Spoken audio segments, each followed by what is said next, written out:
নায়েবে মুহতামিম জনাব হযরত মাওলানা মুফতি আব্দুল্লাহ ইয়াহিয়া। আসসালামু আলাইকুম ওয়া রাহমাতুল্লাহ। জাআল হক ওয়া যাহাকাল বাতিল ইন্নাল বাতিলা কানা যাহুকা। আমানতু বিল্লাহ সাদাকাল্লাহ। বিসমিল্লাহির রহমানির রহিম। জাতির বিবেক জঙ্গি বলেছে, ক্ষতি হতে পারে বলে আপনারা মনে করেন, এটা হচ্ছে নাম্বার ওয়ান। আর সেকেন্ড পয়েন্ট হচ্ছে মানে খুলনার প্রেক্ষাপটে আমরা আমরা তো মনে করতাম এই গ্রুপটা শুধুমাত্র দিল্লির সাদের অনুসারী।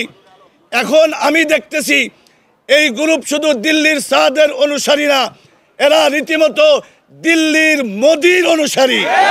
বাংলাদেশের ইতিহাসে পিলখানা হত্যাকাণ্ড, শাপলার হত্যাকাণ্ড, 2021-এর হত্যাকাণ্ড, 24-এর টঙ্গী ময়দানের হত্যাকাণ্ড এবং 2 দিন আগে ঘটে যাওয়া ঢাকার সচিবালয়ের অগ্নিকাণ্ড, এই সব হত্যাকাণ্ড আমরা মনে করি একই সূত্রে গাঁথা। এই দেশকে অস্থিতিশীল করবার জন্য, এই দেশকে অকার্যকর করবার জন্য এই সমস্ত ষড়যন্ত্র করা হচ্ছে। তা আমরা খুলনা মার্কাজ মসজিদে সন্ত্রাসী সাদপন্থীদের যাবতীয় কার্যক্রম স্থায়ীভাবে নিষিদ্ধ করে লিখিত নির্দেশ জারি করার জন্য বাংলাদেশ সরকার ও খুলনার স্থানীয় প্রশাসনের নিকট জোর দাবি জানাচ্ছি। সাদপন্থী সন্ত্রাসীরা যাতে খুলনা মার্কাজের আশপাশে অস্থিতিশীল পরিস্থিতি সৃষ্টি করতে না পারে, এজন্য পর্যাপ্ত নিরাপত্তা ব্যবস্থা গ্রহণের জন্য প্রশাসনের প্রতি বিশেষ অনুরোধ জানাচ্ছি।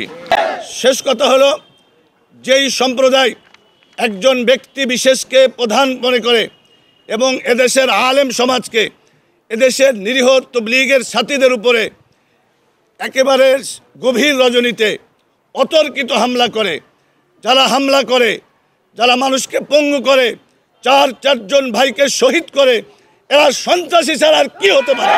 জুমার সময় মসজিদের গেট বন্ধ করে দেওয়া হয়েছে, এটা দুঃখজনক। এটা ইসলামের জন্য, এটা আমাদের জন্য সুখের কোনো বার্তা দেয় না। তবে বাধ্য হয়েছি, আমরা বাধ্য হয়েছি। দ্বিতীয় প্রশ্ন, সারা দেশে একটা অপপ্রচার, সাদ বাহিনী আর জুবায়ের পন্থী, এটা সম্পূর্ণ একটা মিথ্যা। জুবায়ের পন্থী নামে কোন সংগঠন বাংলাদেশে নাই। আমরা জুবায়ের তাবলীগ করি না, আমরা কোরআন সুন্নাহর যে তাবলীগ, ওই তাবলীগই করি। আর সেই তাবলীগ ওয়ালারা এখানে আছে, ইনারা এখানে আজীবন থাকবে। এই আব্দুল নাই